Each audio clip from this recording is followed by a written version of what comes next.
One of our grandkids' most favorite games to play outside after the sun sets is flashlight tag. They will play for hours. As soon as the sun gets behind the trees and nighttime comes and hopefully a full moon, flashlight tag is the game of choice. The neat thing about flashlight tag is everybody can play, whether you're older or younger. Some of the adults even play flashlight tag. But there's some uniqueness about it. I mean, kudos go to all the older grandkids, those who have now mastered the game. They know where those dark, secret hiding places is. And you dare not tell anybody else where your place is because that's your place. Fortunately, the youngest ones in our family love to be the one wielding the light.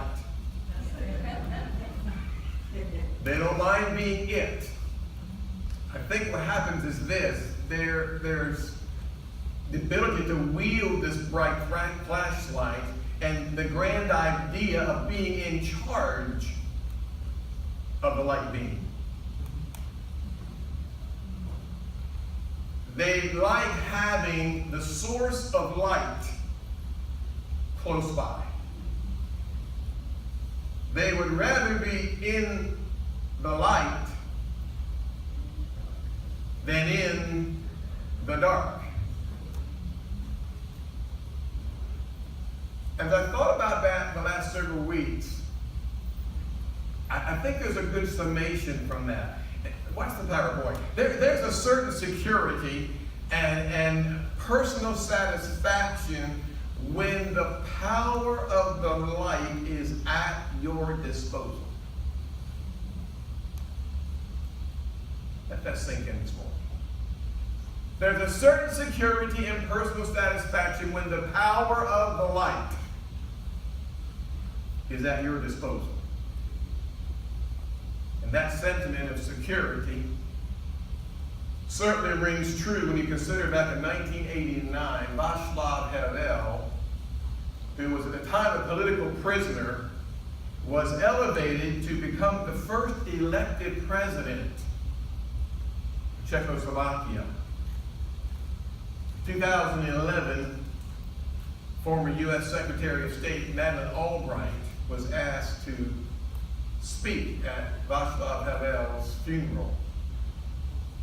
And Albright, who's also a native of Prague, where Havel was from, have many wonderful words to say about him. But one thing that sticks out in the eulogy that she said was these words. Václav Havel was one who brought the light to places of deep darkness. One who brought the light to places of deep darkness.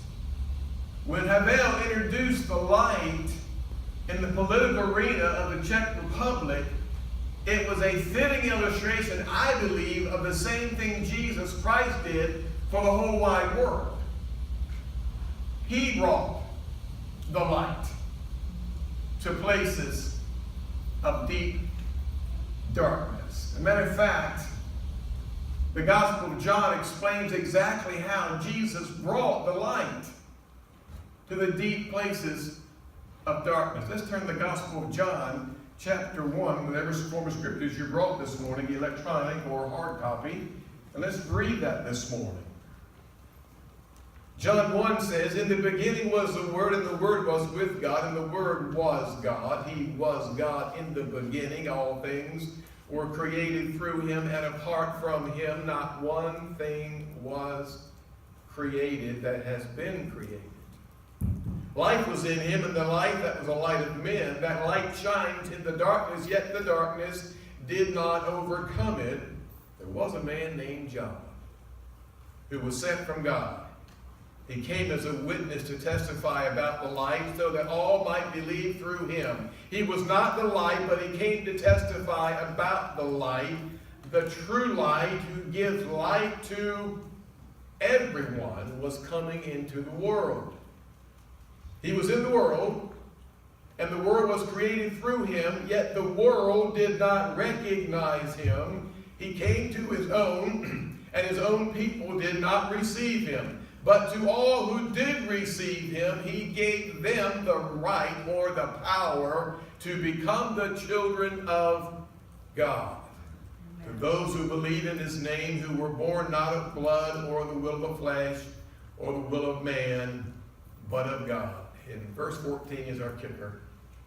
The Word became flesh and took up residence or dwelt among us.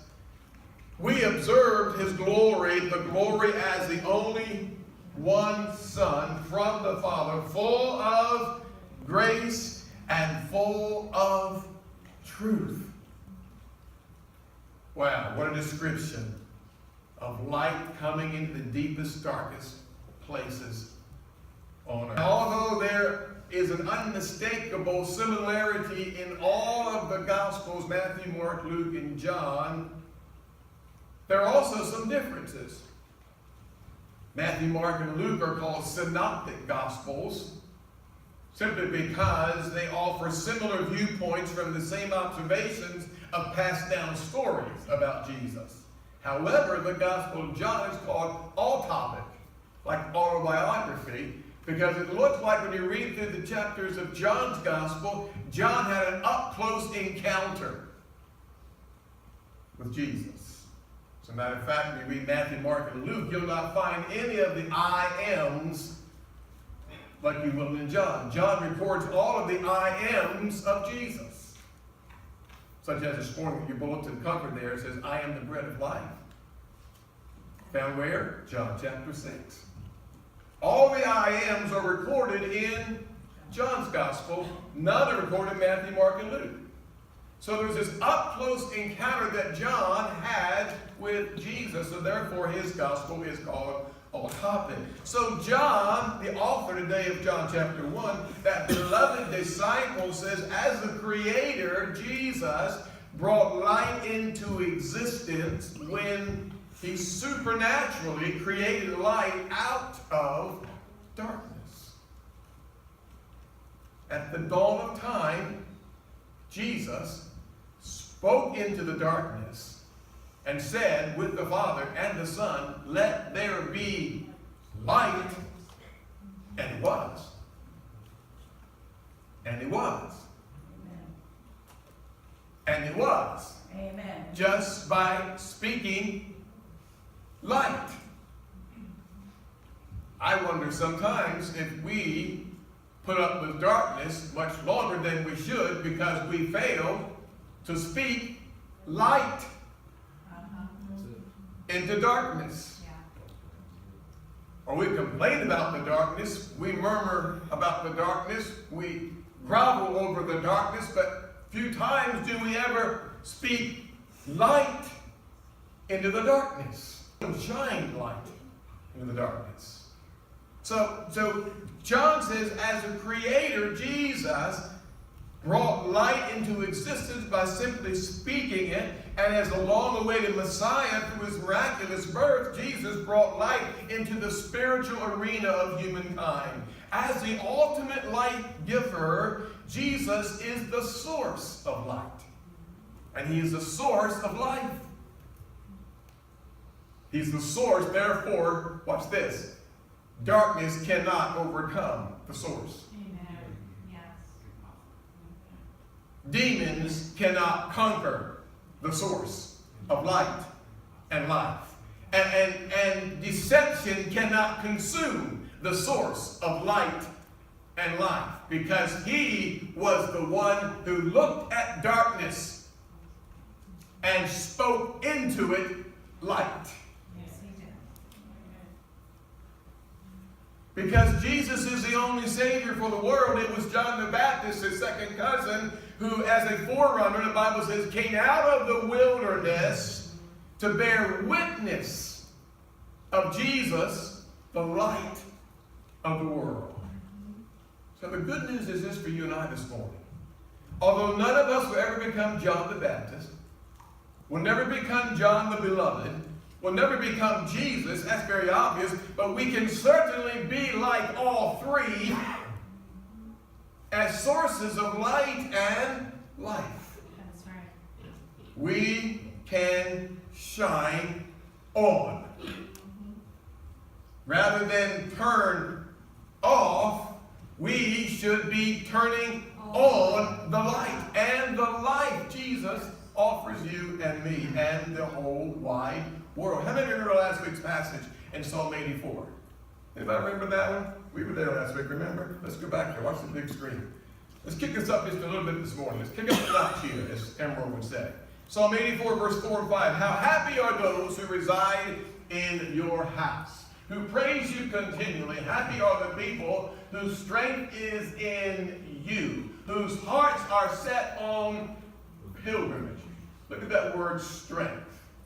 You could insert these two words for strength and not change any of the Hebrew meaning. You could say this: happy are the people whose light and life is in you. Happy are the people whose light and life is in you, and whose hearts are set on pilgrimage. Pilgrims in the midst of a hell-influenced darkness and nationwide civil unrest and unprecedented racial prejudices, we can turn on and we can shine the same light as John the Baptist in the wilderness, as John the Beloved, and as Jesus the one and only Savior. You and I can turn on that kind of light.